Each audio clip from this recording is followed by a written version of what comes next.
Ya, saya akan mulai aja ya. Tema kita hari ini adalah menjadi prajurit yang berani. Ya, kata kuncinya adalah berani. Kita sama-sama tahu, kita sama-sama sadar bahwa kita adalah seorang prajurit, prajurit Kristus. Namun apakah kita menjadi prajurit Kristus yang berani atau tidak? Nah, saya akan memulai dengan mengingatkan kita bahwa seringkali itu kita menjadi orang yang takut-takut. Ya, dan karena kita takut-takut, maka akhirnya kita tidak berani untuk bertindak. Ya, ada cowok mungkin ya mau naksir cewek gitu ya, takut untuk mengutarakan isi hatinya.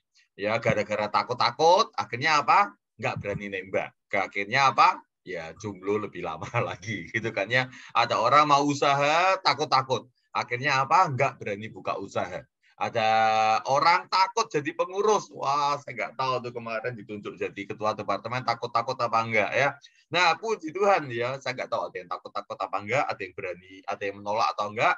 Tapi seringkali kita mengalami bahwa ya seringkali banyak hal yang kita takutkan itu ya sebenarnya tidak terjadi. Banyak hal yang kita takutkan sekali lagi seringkali apa? Tidak terjadi.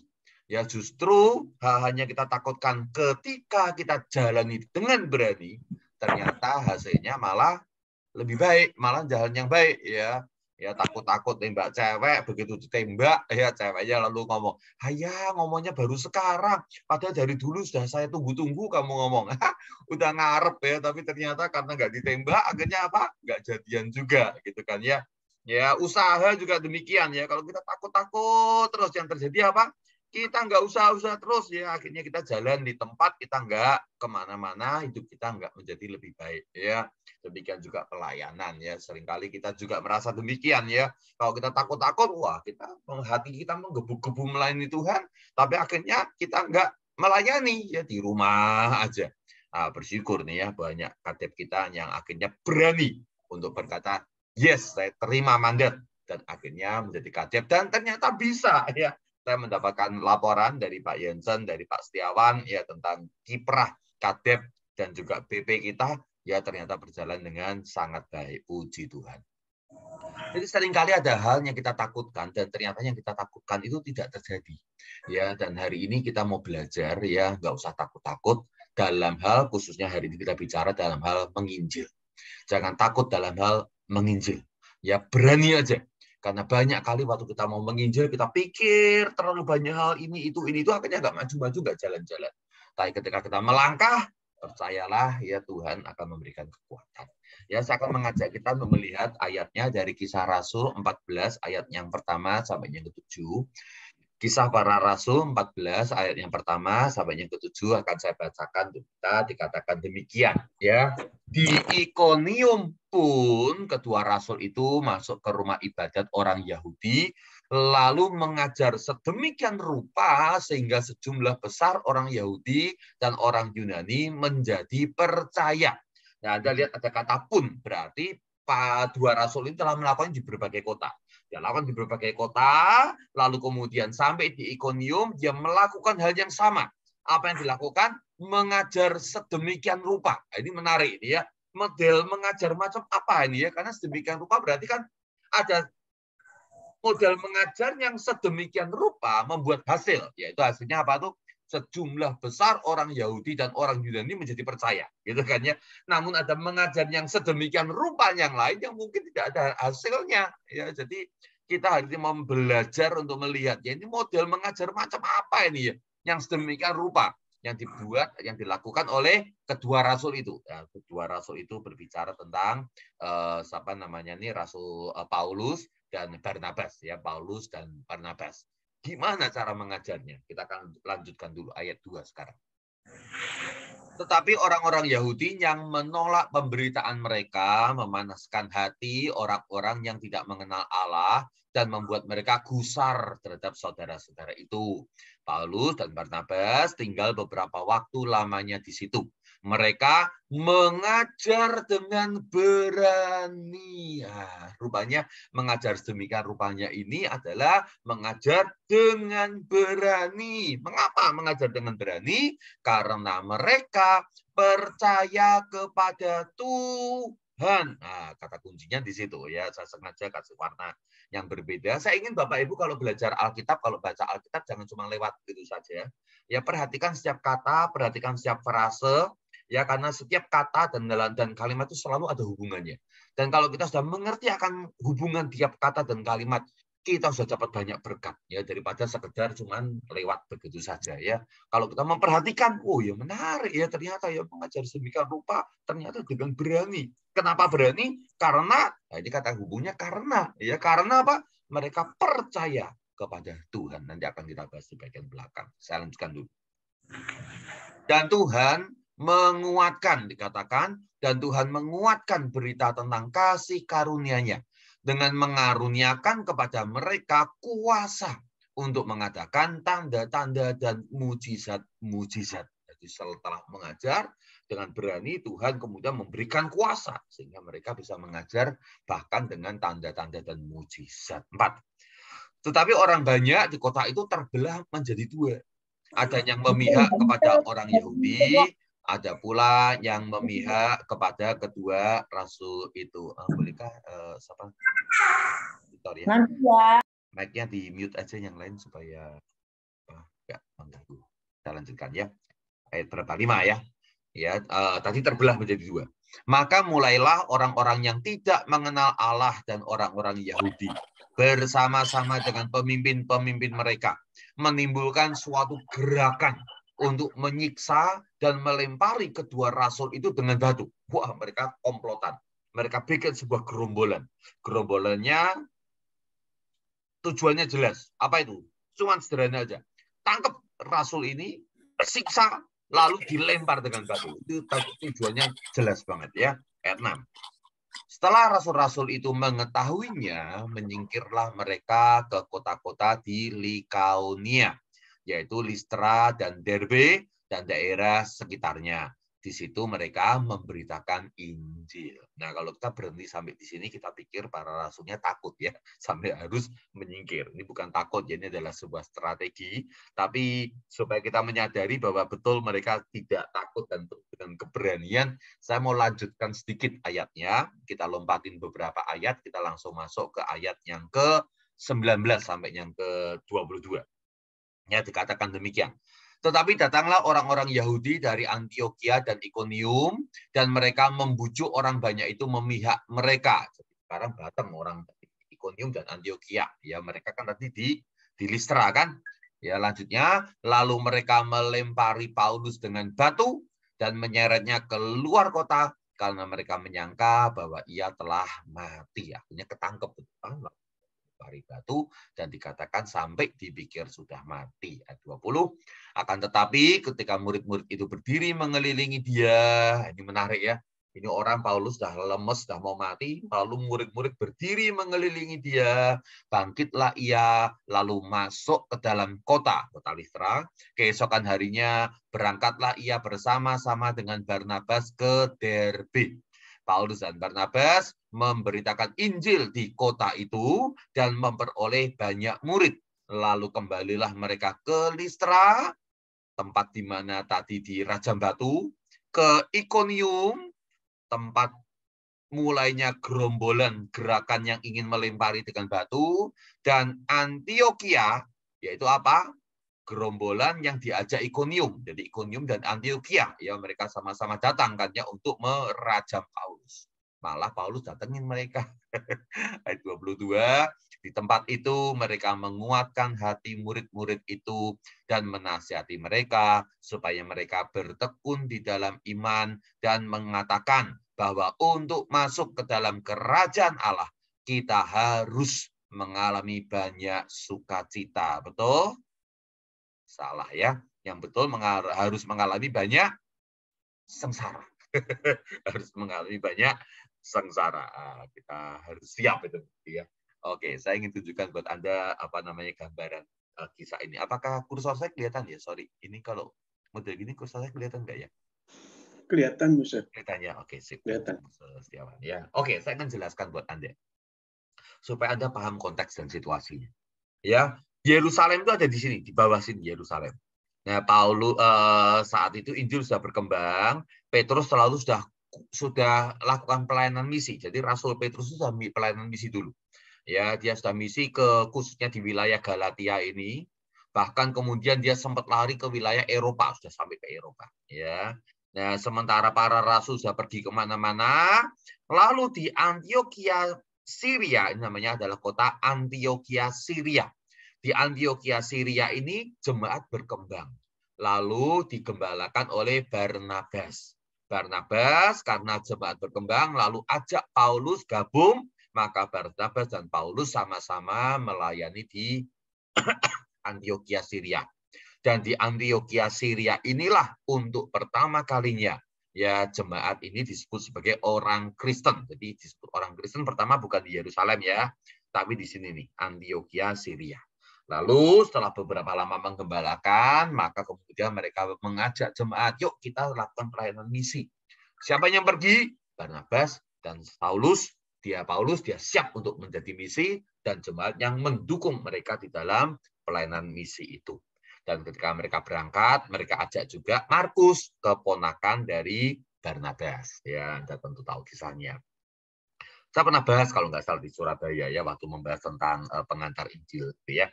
Lalu kemudian mereka mulai pelayanannya ke Pulau Siprus. Ini adalah Pulau Siprus. Di Pulau Siprus ini adalah tempat lahirnya Barnabas.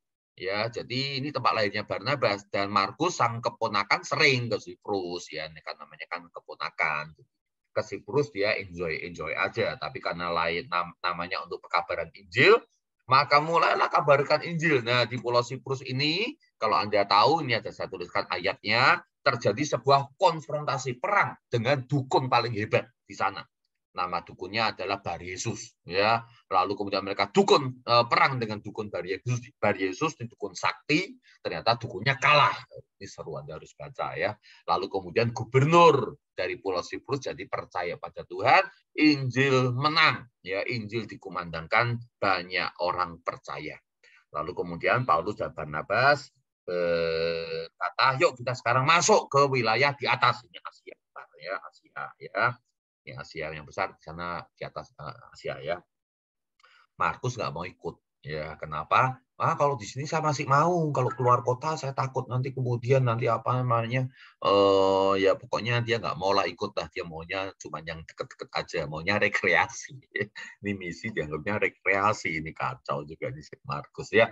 Jadi akhirnya Markus tinggal dan kita tahu nanti di perjalanan misi kedua waktu mau berangkat lagi, Paulus dan Barnabas berselisih tajam karena Barnabas masih mau ajak Markus pelayanan, tapi Bapak Paulus sudah menolak dia. Oke, kita lanjut aja.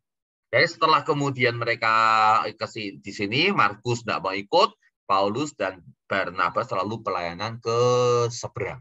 Ya, dia menuju ke wilayah Galatia. Ini Galatia yang warna hijau ini ya, warna hijau ya, warna Galatia. Di Galatia dia pertama kali datangi kota besar namanya Antioquia Pisidia. Nah, ini Antioquia Syria. Antioquia di provinsi Syria. Ini Antioquia di wilayah Pisidia, namanya Antioquia Pisidia. Kabarkan Injil dengan berani, mengajar dengan luar biasa, banyak orang percaya. Pindahlah mereka sekarang ke Iconium. Di Iconium mereka mengajar dengan berani, ya yang kita baca, dan ada tanda-tanda mujizat. Lebih banyak lagi orang yang percaya. Ya, ketika banyak orang percaya, maka muncullah gerombolan yang ingin merajam Paulus. Oh, saya tadi terlempar ya baru. Wah, hilang. Oh, sorry, terlempar saya. Saya sampai mana tadi terlemparnya tuh? Enggak rasa. Itu Pak, peta-peta tadi. Nyebrang. Oh, udah nyebrang ya. Oke. Antioquia Pisidia saya sempat ngomong nggak? Sempat. Sempat ya. Oke, saya lanjutkan gitu ya. Loh, ini berarti PowerPoint-ku durung metu tuh, guys. Wah. Enggak kerasa gitu-gitu sudah. Ya, sekarang belum. Iya, ini kagetnya waktu tiba-tiba kok aku baru masuk. Ternyata tadi ngomong sendiri saya. Oke, saya lanjutkan. Nah, kita enjoy aja. Ya, oke.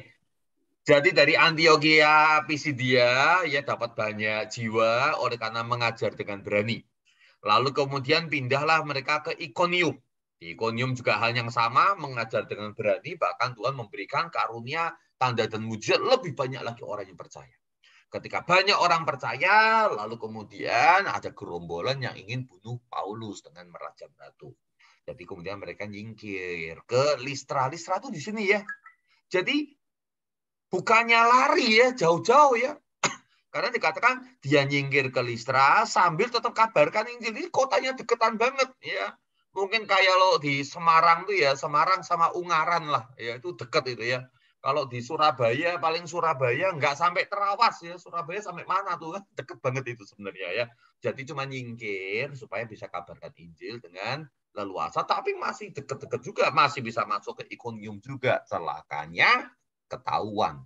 Lalu kemudian orang Ikonium yang gabung sama orang Antiochia Pisidia, ya ternyata sudah datang ke sini juga. Lalu kemudian kroyok Listra, ya, Paulus di Listra, lalu tangkap, lalu rajam dengan batu. Dirajam dengan batu sampai ancur-ancuran sebetulnya. Ya, kalau Anda mau tahu betapa ancurnya tubuhnya si Paulus itu, ya, Anda bisa lihat contohnya di Galatia pasal 4 ya, ketika Paulus dia tulis surat beberapa tahun kemudian kepada jemaat Galatia, dia cerita bagaimana kondisinya ketika dia dihancurin dirajam batu itu. Dikatakan, kamu tahu bahwa aku pertama kali telah memberitakan Injil kepadamu oleh karena aku sakit pada tubuhku. Ya, ini kemungkinan ketika Paulus sudah sampai di Derbe. Ya, ketika Paulus sampai di Derbe, ya, lalu kemudian orang Derbe kaget. Wih, Paulus ya badannya apa, dikatakan sakit pada tubuhku. Sakitnya kayak apa? Sungguh pun demikian keadaan tubuhku itu yang merupakan pencobaan bagi kamu, namun kamu tidak menganggapnya sebagai sesuatu yang hina dan yang menjijikkan. Jadi tubuh Paulus waktu berangkat ke Derbe, datang ke Derbe itu ancur-ancuran. Pakaiannya koyak-koyak, tubuhnya berlumuran dengan darah, kulitnya mengelupas, ya dagingnya sudah kelihatan bonyok-bonyok semuanya, badannya bahkan sampai berantakan hancur. Ya, dilanjutkan, tetapi kamu telah menyambut aku sama seperti menyambut seorang malaikat Allah, malahan sama seperti menyambut Kristus Yesus sendiri. Betapa bahagianya kamu pada waktu itu, dan sekarang di manakah bahagiamu itu?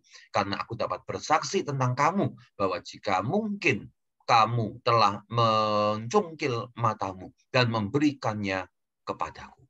Jadi mungkin waktu dirajam batu itu, ya, ada bagian batu yang kena di sekitar mata, kena saraf mata atau bahkan kena matanya. Sedemikian rupa sehingga mata Paulus itu rusak berat. Ya, dan jemaat dikatakan, ya mereka malah mengatakan, aduh, ya karena matamu rusak dah, saya mau gantiin deh mata saya pakai aja supaya kamu bisa pelayanan. Ya, matanya rusak. Dan salah satu bukti mata Paulus rusak itu terdapat pada Galatia pasal yang ke-5. Ya, Galatia pasal 6, di mana Paulus mengatakan di bagian akhir surat Galatia, lihatlah betapa besarnya huruf-hurufnya ku tulis kepadamu. Kenapa Paulus tulisnya besar-besar? Karena matanya rusak. Jadi dia harus tulisnya dengan gede supaya dia bisa, tulisannya itu dia bisa baca. Itulah kondisi Galatia ya yang sudah mengerajam Paulus.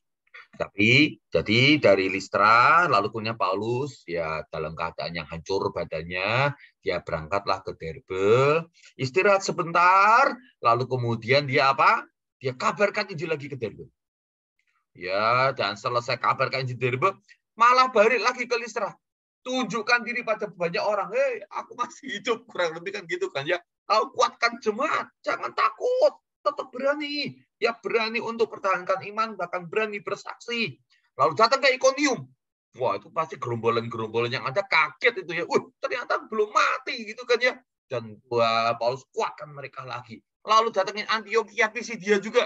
Ya, kuatkan lagi mereka. Ya, baru kemudian dia balik lewat ini kan pelabuhan datangnya di sini ya, ini pelabuhan keluarnya dari sini, lalu kemudian balik ke Antiochia Pisidia. Dan ingat ya, ini misi pertama. Misi pertamanya Paulus sudah ancur-ancuran kayak gitu. Ya, kalau kita misi pertamanya sudah mengalami banyak masalah, mungkin kita kapok-kapok. Aduh, nggak usah datang lagi. Misi berat, nangis-nangis. Benar kan?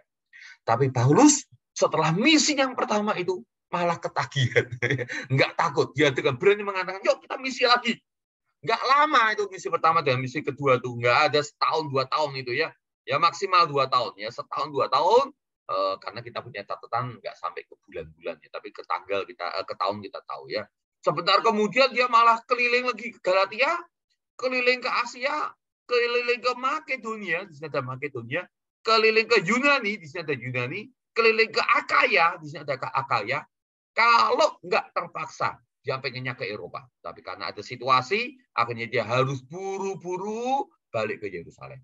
Nah, ini membuktikan bahwa Paulus adalah orang yang berani. Nah, setelah gambarannya ada, sekarang mari kita lihat akan kebenarannya. Ya, saya ingin tunjukkan sedikit gambar dulu ya. Waktu Paulus di rajam batu ya. Jadi aturan yang rajam batu itu gampang. Lempar batu sampai mati. Dah itu aja aturan. Kalau belum mati, lempar lagi. Masih belum mati, ambil batu lebih besar, lempar. Jadi ini Paulus waktu dilemparin batu dia pasti badannya hancur. Ya ingat ya Stefanus pernah kan ya dirajam batu waktu itu Paulus cuma ngeliatin aja kan malah setuju ya. Ya ternyata sekarang dianya mengalaminya. Ya dan sampai kemudian dia lempar lagi masih gerak, lempar lagi masih gerak, lempar lagi sampai nggak gerak. Baru kemudian dicek mungkin napasnya sudah nggak ada. Dicek mungkin denyut nadinya sudah nggak ada. Lalu diseret, dikatakan ayat itu, diseret Paulus. Dan waktu diseret, bukannya, orang tuh kalau diseret pasti kena batu kerikilnya tajam kan jadi kontraksi otot ya, jadi kaget gitu ya. Tapi waktu diseret, tidak ada gerakan. Makanya orang-orang itu, gerombolan itu mengatakan sudah mati, pasti sudah mati. Kita nggak tahu pasti mati atau enggak. Yang jelas adalah ya ditemukan bahwa setelah dia dilempar keluar kota, lalu para murid mengelilingi. Ini nih kuasa komunitas. Halo, kalau Anda nggak komunitas, Anda rugi. Karena dalam komunitas mendapatkan kekuatan ini ya. Ketika komunitas datang, lalu mengelilingi Paulus, tentu mereka juga nangis, mereka juga berdoa. Tiba-tiba Paulus berdiri. Terus jalan kaki lagi masuk ke Listra, istirahat sebentar malamnya, besok pagi berangkat ke Derbe. Kok bisa ya punya kekuatan macam itu ya? Itu namanya kuasa. Ya, yuk sekarang kita masuk ke inti kebenarannya. Pertama, saya akan tunjukkan ayat yang ketiga. Mereka mengajar dengan berani karena mereka percaya kepada Tuhan. Dan Tuhan menguatkan mereka tentang kasih karunia-Nya dengan mengaruniakan kepada mereka kuasa untuk mengadakan tanda-tanda dan mukjizat. Ini kuncinya. Ada bedanya orang yang PI dengan memandang Tuhan, dengan percaya Tuhan, dengan orang yang PI memandang manusia. Ya Paulus kalau memandang manusia pasti dia takut. Orangnya keserem-serem.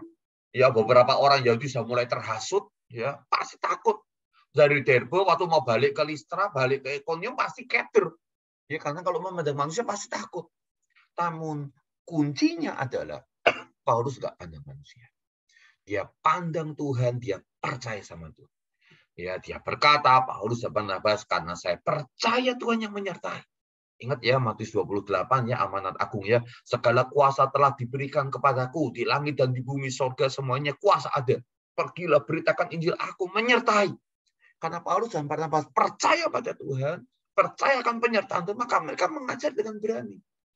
Ya, saudara-saudara, kalau Anda diminta untuk kabarkan Injil, ya, kalau Anda pandang manusia pasti banyak takutnya. Tuh nanti kalau tersinggung orangnya gimana ya? Tuh nanti kalau saya salah ngomong gimana ya? Wah saya ngomong apa ya? Saya juga nggak pernah belajar Alkitab gimana nanti caranya? Kita kalau pandang manusia, ya manusia itu bisa orang lain, ya kita bisa takut. Pandang diri sendiri bisa jadi minder. Namun Paulus dan Barnabas, mereka nggak pandang diri, nggak percaya diri, tapi percaya pada Tuhan. Dan karena mereka percaya sama Tuhan, maka mereka kabarkan Injil dengan berani. Dan hasilnya apa? Mereka mengajar dengan sedemikian rupa sehingga banyak sekali orang yang percaya kepada Tuhan. Saudara, saya ingin kasih cerita sedikit ya, kesaksian sedikit ya. Jadi satu kali saudara-saudara, waktu saya pelayanan di Bandung, ya saya ada gerakan bulan misi ya. Dan waktu bulan misi itu saya ajak jemaat ya untuk kenalkan kita dengan saudara dan teman-teman mereka untuk perkenalkan tim misi untuk bisa kinjilin mereka. Ya kan saya pendeta atau waktu itu masih penginjil kan belum nggak kenal temannya mereka, saudaranya mereka. Jadi saya bilang, tolong jadi jembatan, kenalkan kami dengan saudaramu supaya kami bisa injilin. Dan itu disambut dengan sangat baik ya. Banyak jemaat lalu kenalkan, lalu kemudian kita bentuk tim misi, lalu tim misinya kabarkan Injil, dan banyak jiwa bertobat walaupun tidak semuanya datang ke gereja kami karena tinggalnya ternyata banyaknya di kota Bandung ya. Sementara kami kan di daerah Kabupaten Bandung Selatan ya. Jadi nggak banyak juga yang ke gereja kami, namun kami bersyukur ada banyak jiwa yang ditenangkan. Nah, salah satu pengalaman adalah seorang jemaat kami namanya Ibu Elizabeth, dia dosen di STTB, ya Sekolah Teologi Bandung, dia dosen bahasa Inggris sebetulnya. Ya, waktu itu dia mengatakan, ya Pak David mau nggak injilin papa saya? Ayo, saya langsung semangat ya, mau penginjilan nggak ya? Yang tinggal di mana, Bu? Ini papanya di Garut. Waduh, jauh ya. Oke, siap, kita ke sana. Kita dipikir hari-hari, lalu bersama dengan tim kami berangkat ke sana. Ya, waktu mau berangkat, ya waktu diinfokan ke sana, Bu Elizabeth sudah bilang gini dulu, Pak David, ini papa saya asli orang Cungguo, ya dari provinsi Fujian katanya, ya bahasanya Hokkien katanya, ya. Jadi dia nggak bisa bahasa Indonesianya ngomongnya juga dikit-dikit, diajak ngomong bahasa Indonesia juga taunya dikit-dikit aja. Jadi Pak David ke sana ya semoga bisa, tapi kalau bisa injilin, tapi kalau enggak ya pokoknya kita coba lah biasa agak sedikit sedikit tidak berani berharap banyak juga karena bahasanya sulit ya. Nah kalau ditanya sama saya ya Pak David bisa ngomong Hokkien apa enggak? Jawaban saya bisa. Hokkien. Nah, saya kan bisa ngomong Hokkien. Tapi kalau berbahasa Hokkien ya nggak bisa ya. Takut apa enggak? Takut saya. Gimana caranya ngomong sama orang yang nggak tahu bahasa Indonesia? Ya saya bicara, dia nggak ngerti, dia bicara, saya nggak ngerti. Gimana nih cara yang nginjil? Tapi ingat ya, jangan pandang manusia, pandang Tuhan, percaya Tuhan. Jadi akhirnya saya siapkan traktatnya bahasa Mandarin memang, ya bergambar ada tulisannya Mandarin. Lalu kemudian saya berangkat bersama dengan Ibu Elizabeth dan dengan dua tim yang lainnya anggota jemaat kami ya. Kami ke sana. Lalu betul ya ini nama orangnya ya, ini orangnya ya. Saya sengaja kabulkan ya supaya private ya, pribadi seseorang ya. Sudah tua waktu itu tapi masih gagah gitu ya. Lalu saya mulai buka traktat ya, Om perkenalkan, ini saya David dari gereja, boleh nggak saya cerita? Saya buka halaman pertama traktatnya, ini kita manusia dicintai Tuhan. Saya lihat mukanya diam aja. Ya, Anda kalau kenal orang totok ya, itu nggak banyak ngomong memang kan ya, diam aja. Saya pakai bahasa Indonesia yang sederhana, dia ngerti apa enggak ya, Om paham? Nggak angguk kepala, ya nggak geleng kepala, ya diem aja. Aduh bingung, saya buka halaman kedua. Ya kita ini tapi sayang manusia berdosa. Ya saya, ngerti kita ini orang berdosa, diem aja, mukanya lempeng aja. Ya buka halaman ketiga, Yesus mati untuk menebus dosa kita. Buka halamannya keempat, buka halaman kelima, buka halaman keenam, itu ternyata cuma 8 halaman. Buka halaman ketujuh, buka halaman ketujuh itu saya bingung gimana tinggal 1 halaman nih kok orangnya nggak ada respon, kira-kira perjalanan ke Garut gagal ini ya. Cuman saya lihat tim saya berdoa, saya bukan berdoa aja, saya berdoa dan berkeringat.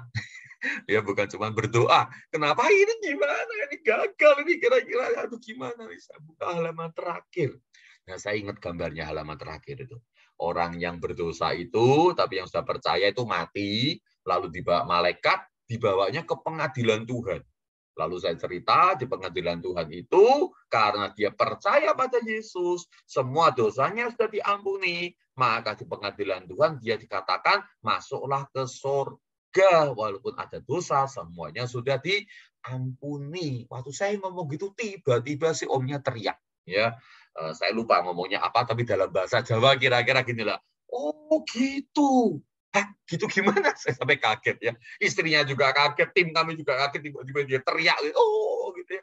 Ya maksudnya apa? Oh ternyata kalau sudah percaya pada Tuhan, semua dosanya diampuni, kita langsung masuk surga. Si omnya ngomong gitu kurang lebihnya ya. Saya agak lupa kalimatnya apa, tapi intinya macam itulah kan bahasa Indonesianya juga sepotong-potong ya. Betul om, wah saya semangat ya. Lalu kemudian selesai halaman terakhir saya jelaskan mau nggak terima Tuhan Yesus, dia berkata mau, lalu saya berdoa, dia percaya sama Tuhan. Puji Tuhan.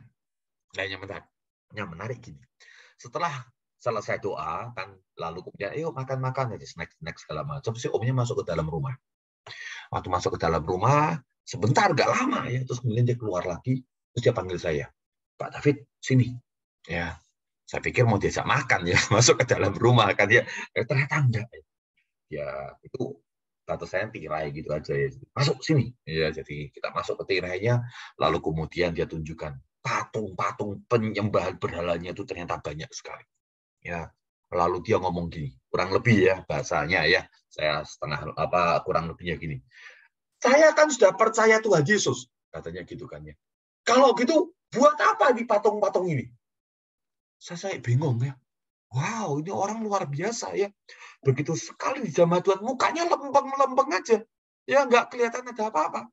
Tapi ternyata responnya demikian luar biasa. Saya kan sudah percaya Tuhan Yesus, katanya. Lalu buat apa ini patung-patung ini? Ya, saya bilang sama si Om itu, Om, kalau memang sudah merasa tidak perlu, ya sudah turunkan aja, Om. Nanti biar kami yang urus. Ini prinsip ya, jangan kita yang turunkan. Ya. Yang turunkan harus dari pihak keluarga. Jadi si omnya panggil anaknya yang laki lalu turunkan semuanya, saya masukin kantongan kresek gede gitu ya, banyak soalnya gede itu ya. Ya, lalu kemudian saya bawa keluar, saya hancurkan ya, beberapa bagian saya kasih sama anaknya yang Ibu Elizabeth itu, ya yang ini balikin aja ya. Kalau barang berharga saya pikir setelah doakan. Ya, tapi kalau yang lain-lain saya hancurin itu semuanya. Ya, saya kaget, mujizat Tuhan terjadi. Ya, nggak perlu takut.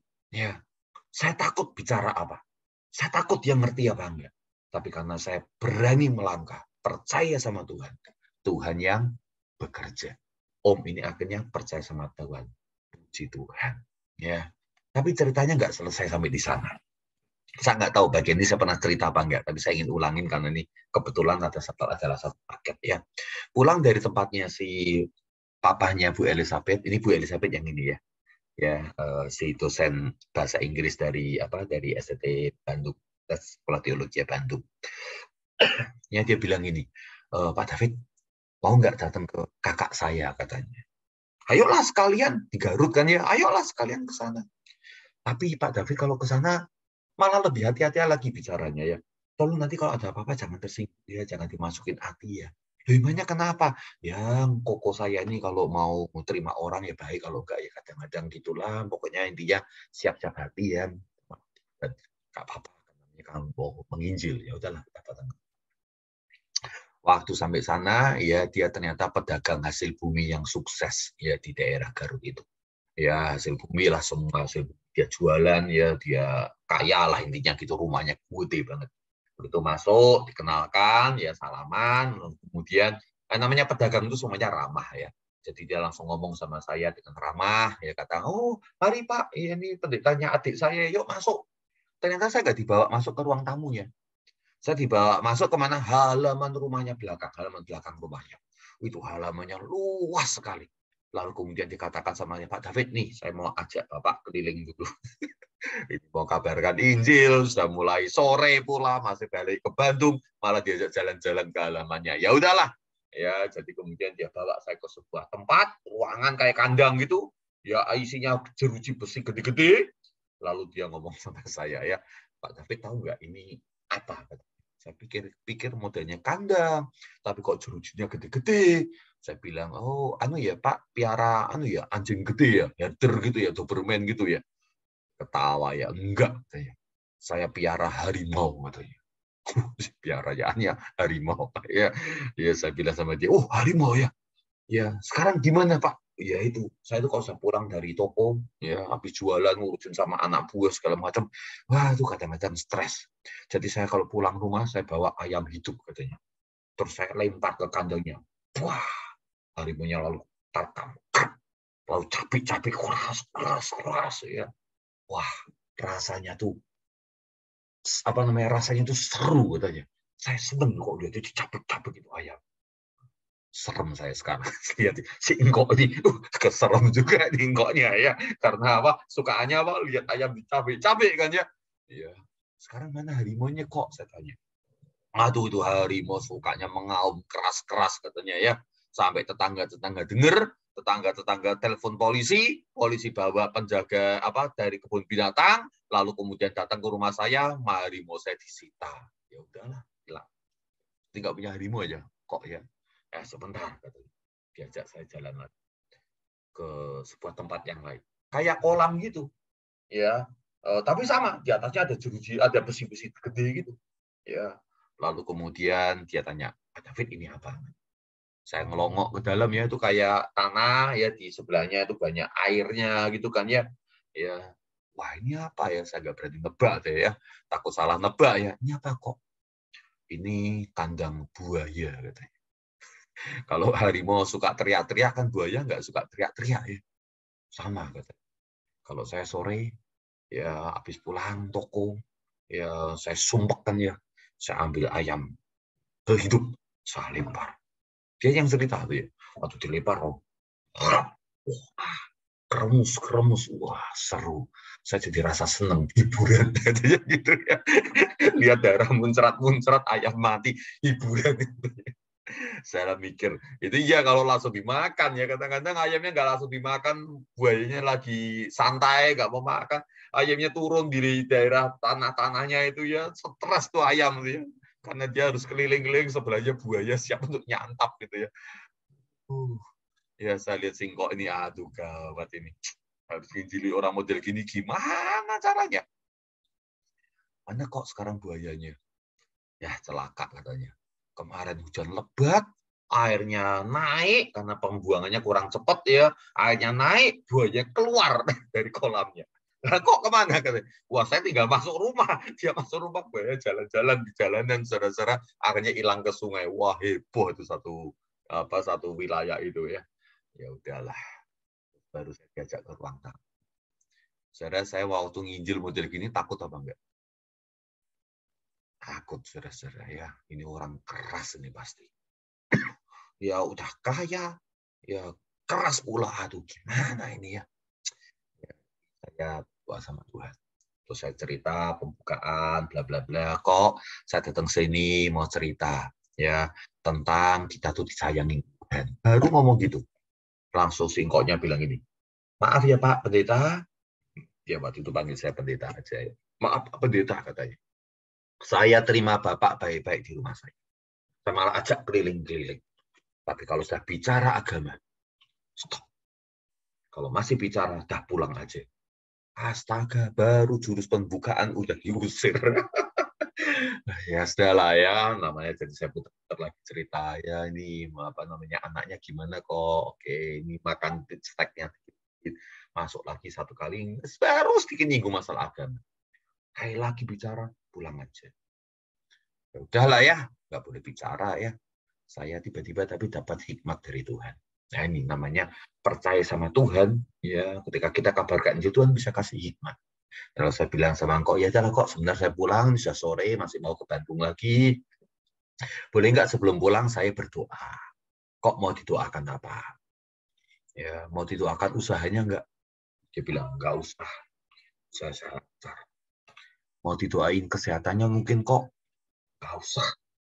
Saya masih sehat, pusing saya. Ya, mau didoain anaknya nggak kok supaya ini anaknya bisa belajar baik. Wah, kalau anaknya dia mau, ya. Wah betul, doain tuh anak saya tuh supaya anak saya mau belajar dan jangan kurang ajar sama orang tua. Saya bisa duga ya. Bapaknya keras macam gitu, pasti anaknya jadi banyak bantah kan ya. Doain anak saya. Oh ya, kok saya doakan siap ya. Istri mau didoakan apa enggak kok? Istri juga tuh doain supaya jangan cerewet. Padahal istrinya di sebelahnya tuh ya. Dia ngomong gitu. Ya dah siap ya. Engkau sendiri mau enggak didoakan ini usahanya? Ya, baru dia ngomong ya boleh lah saya juga didoain lah. Ya, saya pimpin dalam cara Kristen ya kok ya. Kan saya nggak tahu yang namanya caranya agama lain ya. Saya doa cara Kristen ya. Oh ya nggak apa-apa. Saya mulai doa Tuhan Yesus. Tuhan, ya saya nggak sebut nama Yesus itu dia Tuhan yang ciptakan langit dan bumi dan ciptakan manusia. Tuhan yang sayang pada kami ingin memberikan berkat buat kami. Sambil saya cerita, sambil saya doa, sebenarnya saya apa? Khotbah. Saya khotbah. Tuhan kau mencintai kami. Ya, ingin memberkati kami, namun seringkali kami adalah orang yang keras kepala, suka bawa mau sendiri. Kita ini seorang yang keras hati, sambil mulai bicara tentang hidup dia, ya tentang kehidupan dia. Lalu bicara tentang anaknya, tentang istrinya, lalu bicara tentang, tapi engkau Tuhan sayang kami, engkau datang untuk menebus kami. Di atas kayu salib engkau membuat hati kami menjadi baru. Waktu saya doa gitu, tiba-tiba nih ya, sambil kita doa ya, tiba-tiba saya dengar ada orang lagi nangis. Kan bingung ya, waktu doa siapa yang nangis ini? Jadi saya buka mata itu ya, sambil doa, tetap sambil buka mata. Ternyata si engkoknya lagi nangis. Wah, ternyata Roh Kudus lagi jamah hatinya. Tambah semangat saya doa, Tuhan. Ya kalau kami banyak mendukakan hati Tuhan, mendukakan hati keluarga, ampuni kami, nangis ya tambah kenceng. Ya selesai, saya tanya sama dia mau terima Tuhan Yesus atau enggak, lalu kemudian saya doakan dia. Ya ini waktunya saya doakan dia untuk terima Yesus. Karena waktu doa syafaat itu saya duduknya jauh di sofa. Ya dia nggak mau dipegang gini ya, tapi waktu diterima Tuhan Yesus dia mau didoakan, dipegang situ. Dan si Om tadi ya meninggal umur 98 tahun. Waktu dia meninggal dia masih percaya Tuhan. Puji Tuhan ya. Si engkau ini ya sampai sekarang dia masih ikut Tuhan Yesus. Puji Tuhan. Saudara-saudara, kadang-kadang kalau kita terlalu takut, orang nggak mau dengar kata-kata kita. Namun kita harus bicara dengan mantap. Yesus satu-satunya Tuhan dan Juru Selamat. Ya, dan ketika kita bicara dengan mantap, ya orang baru yang tertarik. Siapa yang pernah jadi salesman? Kalau salesman ngomongnya ragu-ragu, ya barang ini ya kok kalau mau beli ya boleh, enggak ya enggak apa-apa, ini barang ya enggak penting-penting amat, ya orang enggak mau beli. Kalau kita bicara dengan sangat mantap dan berani, ya tentu harus ada kualitas ya. Kan kita punya kualitasnya kan bagus, Injil Yesus Kristus yang menyelamatkan dunia. Ya kualitas bagus, masa ngomongnya ragu-ragu? Harus ngomongnya dengan mantap. Tuhan, kami orang berdosa, Engkau menyelamatkan kami. Waktu saya berdoa macam Roh Kudus bekerja, ya si omnya itu, si engkau ini akhirnya percaya sama Tuhan. Jadi saya ingin mengajak kita untuk berani kabarkan ini. Bukan karena kita hebat, tapi karena Tuhan itu hebat. Bukan karena kita sanggup, namun karena bersama dengan Tuhan kita sanggup. Bukan karena lihat orang atau lihat diri sendiri, tapi lihat Tuhan dengan berani memandang kepada Tuhan dan percaya kepada Tuhan. Tuhan akan berikan jiwa-jiwa. Saya ingin di Pos Surabaya terjadi sebuah kegerakan untuk berapa? Cari jiwa-jiwa lagi. Ya, kedua, ya ini cepat aja bagian ini. Paulus dan Barnabas ayat yang ke-21 memberitakan Injil di kota itu, di kota Derbe, dan memperoleh banyak murid. Lalu kembalilah mereka ke Listra, tadi ya saya jelaskan ya tempat dia mana dia di Rajam Batu, ke Ikonium. Ya, ini adalah kepala gerombolannya yang merajam. Dan Antioquia adalah bagian daripada orang-orang yang merajam batu. Berani banget ya. Masuk ke wilayah musuh yang siap untuk membunuh dia. Kok berani? Bahkan dikatakan ya kuatkan hati murid-murid untuk siap menderita, siap sengsara demi Injil. Nah, yang bagian ini saya nggak cerita tentang saya cerita tentang seorang tokoh misi yang luar biasa.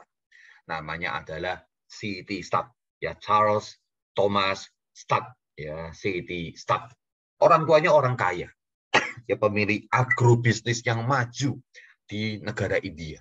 Agrobisnis yang luar biasa maju, namun di masa tua dia memutuskan untuk balik ke Inggris. Lalu di Inggris dia beli rumah. Ini bukan rumah ya, ini mansion ya. Gede rumahnya, halamannya luas ya. Pada sekeluarga orangnya berapa ya dia beli rumahnya segede ini karena memang orang yang kaya.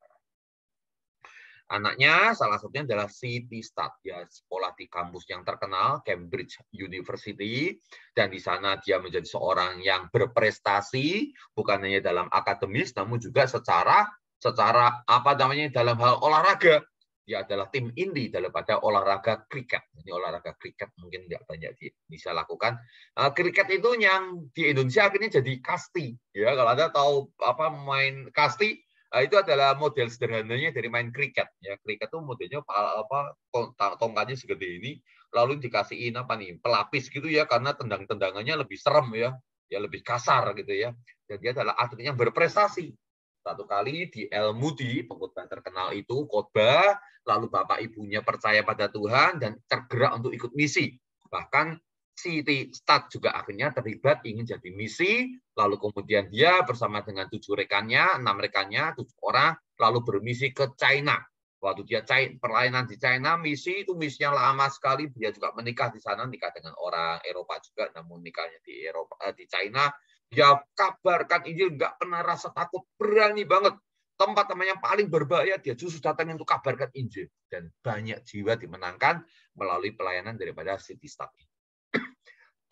Namun menjelang tua dia sakit-sakitan, keluarganya, istrinya juga sakit-sakitan karena pelayanan yang luar biasa besar itu. Omong-omong ya, ketika orang tuanya meninggal, warisan kemudian dibagikan dan semua warisan yang diterima oleh City Start ya udah diberikan kepada lembaga-lembaga misi untuk pelayanan misi. Jadi dia sudah nggak punya duit juga. Jadi dia balik ke Inggris, uangnya juga nggak banyak, ya hanya untuk hari demi hari. Satu kali di Inggris dia dapat brosur. Brosurnya judulnya adalah ya judulnya gini nih ya. Kanibal mencari misioneri. Kanibal mencari penginjil. Nah, judulnya gitu ya. Apa isi daripada artikel itu? Dia cerita ya di Afrika Selatan. Ya ada banyak suku masih belum kenal Tuhan. Hidupnya dalam kekejaman dan kekerasan. Mereka suka untuk apa? Untuk makan manusia, musuhnya dimakan. Ya ini gambarnya ya, ini anak-anak sejak pemuda, giginya tuh diruncing-runcingin macam ini, Anda bisa lihat ya, diruncingin macam ini nih. Karena mereka suka untuk mencabik-cabik daging, ya langsung masih mentah-mentah. Jadi dari muda mereka memang suka kanibal, ya. Dan dia katakan kanibal cari penginjil. Saya tuh mikirnya ya. Ini kalau ada orang Eropa kulitnya putih gitu ya masuk ke Inggris pasti masuk ke Afrika ini pasti suku-suku kanibalnya pasti berpikirnya gini ya. Wow, ya putih, mulus, ya pasti dagingnya empuk gitu ya. Ini makanan sudah datang. Wah, langsung jadi rebutan jadi makan itu semuanya ya. Karena ini orang Eropa putih-putih masuk kayak Afrika gimana? Judulnya orang kanibal cari penginjil. City Start tapi tergerak hatinya. Dia katakan, ya kalau nggak ada orang ke sana, saya mau ke sana. Dia doa. Waktu dia doa, dia bilang, Tuhan, tapi saya banyak sakit, sakit-sakitan, gimana? Ya dalam doanya, dia tahu Tuhan berkata, kamu percaya nggak saya tabib yang ajaib? Kamu percaya sama saya? Berangkat, saya akan kuatkan. Yang ngomong sama istrinya. Istrinya tuh misioneri juga. Awalnya istrinya mengatakan, jangan pergi. Dia ngomong ke teman-temannya di gereja, sama teman-temannya di lembaga misi untuk dukung dia ke Afrika. Semuanya mengatakan, jangan pergi. Kalau mau utus juga jangan utus kamunya sakit-sakitan gitu, jangan pergi. Tapi City Start sungguh-sungguh merasa bahwa dia adalah orang yang seharusnya berangkat ke sana. Lalu dibikin sebuah khotbah. Khotbahnya dikasih judul The Chocolate Soldier. Tentara yang terbuat dari coklat. Nah, orang Eropa itu kan suka makan coklat ya.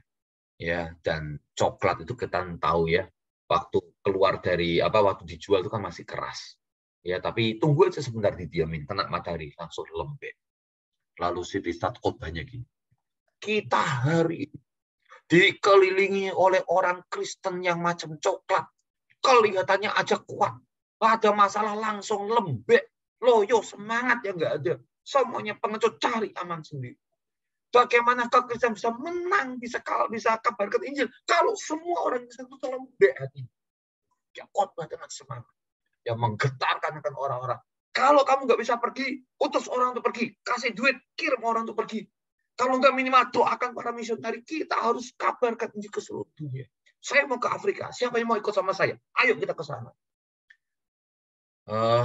Beberapa orang akhirnya ikut ke Afrika, tidak banyak. Namun ini adalah sebuah khotbahnya menggugah hati ya orang-orang di Eropa untuk kembali kabarkan Injil. Ya, dia bikin sebuah lembaga misi nantinya Worldwide Evangelization for Christ ya, WEC ya. Ini WEC sampai sekarang masih ada dan dia yang membuat yang namanya Operation Word, sebuah buku panduan untuk berdoa bagi bangsa. Ya, berangkat saudara-saudara ke Afrika untuk kabarkan Injil kepada para kanibal itu. Jadi bukan kanibal yang cari penginjil. Penginjil yang cari kanibal. Keren ya. Orang-orang yang paling membahayakan dan mengerikan justru didatangi mengabarkan ini. Dan di sana ternyata betul bekerja. Ya, banyak orang Afrika akhirnya bertobat. Ya, mulainya dengan mengobati mereka yang sakit dengan bawa obat-obatan. Ya, ada mujizat juga terjadi. Ya, dan pada akhirnya banyak orang Afrika lalu bertobat. Sakitnya Siti Sat memang menjadi jauh lebih parah. Ya, bahkan sampai akhir hidupnya dia tetap mengabdi. Saya ingin tutup ya dengan dua hal ini. Yang pertama adalah terambil dari salah satu artikelnya yang diberi judul Pria yang Kudus, Kepriaan yang Kudus, ya, Masculine Holiness. Ya, saya akan bacakan aja buat Anda. Yang di artikelnya ngomong, sudah terlalu lama kita saling menunggu untuk memulai, saling tunggu untuk mulai bermisi. Ya, waktu menanti sudah lewat, waktu menunggu sudah lewat. Tuh jam Tuhan sudah datang. Peperangan sudah dikumandangkan. Dalam nama Tuhan yang kudus, mari kita bangkit dan bergerak. Allah surgawi, Dianya akan berperang bagi kita seperti kita berperang bagi Dia. Lihat imannya dia ya. Kita tidak membangun di atas pasir, tetapi di atas batu karang firman Kristus, dan gerbang neraka serta antek-antek neraka tidak akan menguasai kita. Haruskah pria seperti kita takut? Nah, orang Eropa itu paling sensitif disinggung kalau dia nggak gentleman. Kan mereka suka jadi orang yang gentleman. Seorang pria yang luar biasa. Dan Siti Sat mengatakan, haruskah pria seperti kita takut? Sebelum ini ya. Sebelum ini kekristenan mengantuk, suam-suam, tidak beriman, ogah-ogahan. Namun kita akan berani untuk mempercayai Tuhan kita. Persis ya dari Kisah Rasul pasal 14 tadi ya. Berani karena percaya. Ya, kita akan berani untuk mempercayai Tuhan kita. Kita akan mengerahkan segalanya untuk Dia. Kita akan hidup dan kita akan mati untuk Dia. Kita akan melakukannya dengan sukacita yang tak terkatakan, bernyanyi dengan lantang di hati kita. Jadi waktu datang musuh, ya, datang masalah, datang ancaman, dia katakan kita akan apa? Bersukacita. Kita akan bernyanyi dengan lantang di hati, katanya ya. Lebih baik kita mati 1000 kali lebih cepat, namun dengan mengandalkan Tuhan daripada hidup dengan mengandalkan manusia. Dan ketika kita tiba di titik itu, peperangan dimenangkan. Kegerakan yang mulia ini berakhir. Kita akan memiliki kekudusan ilahi yang sejati, bukan sekedar omong kosong serta kata-kata indah dan imajinasi yang mulia. Kita akan memiliki maskulinitas yang kudus, ya, masculine holiness, yakni iman yang berani dan bertindak untuk Yesus Kristus. Halo kaum pria, apakah kau menjadi masculine holiness? Halo kaum ibu dan wanita, apakah kau memiliki iman yang berani dan bertindak untuk Yesus Kristus? Saudara, ketika saya diundang khotbah ke Guangzhou, yaitu tempatnya Pak Lukas Pang, salah satu yang melayani di sana. Ya, bukan tempatnya Lo Jingti ya. Kalau Lo Jingti itu di gereja pemerintah ya. Tapi kalau Pak Lukas Pang dan Pak Philip Huang itu pelayanannya di gereja bawah tanah. Gereja bawah tanah bukannya gereja yang di bawah tanah, di gua-gua, bukan ya. Gerejanya di hotel, tapi diawasi pemerintah. Kalau dirasa mencurigakan, ya sewaktu-waktu pemerintah, polisi rahasia akan datang lalu gerbek, ciduk orangnya aja. Jadi namanya gereja bawah tanah, intinya gitu aja. Jadi saya diundang khotbah di sana Jumat 1 minggu, Jumat saya khotbah, Sabtu saya khotbah seharian itu beberapa sesi, Minggu saya khotbah lagi hari Minggu. Nah, saya ingat waktu itu, kalau nggak salah 1 siang ya, setelah makan siang, selesai ke khotbah Jumat, khotbah hari Sabtu, ya waktu makan siang itu saya rasa ya, orang pengurus gereja bawah tanahnya panggil saya, ya, ada yang terjemahin juga lah intinya, dia mengatakan, Pak David, lihat orang di bawah itu enggak? Ah, yang mana? Yang itu Pak, katanya. Itu kelihatan dari jendela hotel ya. Oh, kenapa itu? Itu polisi rahasia, katanya. Ya, mereka saya kenalin cara geraknya mereka. Itu polisi rahasia, Pak. Wah, jadi gimana dong? Saya kan nggak pernah urusan dengan mereka ya. Saya tanya, jadi gimana dong? Ini khotbahnya Masih dilanjutin apa enggak nih lagi khotbah tentang punya iman yang teguh ya. Harus siap bersaksi dalam bagi iman kita. Gimana dong kayak gitu kan ya. Lanjut apa enggak ini ya. Saudara jemaat yang ngomong gini, lanjut aja Pak. Tetap khotbah. Ya, nggak usah pedulikan. Tetap khotbah. Wah, saya dikasih lampu hijau, saya khotbah tambah semangat walaupun ada polisi rahasia itu ya. Ya, saya khotbah bagaimana kita orang Kristen harus tunjukkan akan iman. Wah, puji Tuhan ya, jemaat dikuatkan bahkan awal. Nah, saudara-saudara, saya ingin mengajak kita untuk menjadi prajurit yang berani. Mengajar dengan berani. Ya, kalau ada tantangan, tentu harus punya hikmat. Ya, jangan kita nekat juga. Namun kita juga harus berani dalam tantangan seperti Sitistat, seperti Paulus dan Barnabas. Sitistat, saudara-saudara, dia bikin sebuah sajaknya. Di sajak itu ada satu rhyme, ada satu kalimat yang diulang terus-menerus di bagian belakang, di setiap akhir daripada baitnya, dan kata-kata di dalam akhir bait itu adalah semacam saudara-saudara. Only one life. Hidup kita tuh cuma satu kali. Will soon be past. Hidup yang satu kali ini suatu ketika akan segera berlalu. Only what's done for Christ will last. Hanya yang kita perbuat untuk Kristus yang akan bertahan selamanya. Saudara, hidup kita ini banyak lakukan hal-hal macam-macam.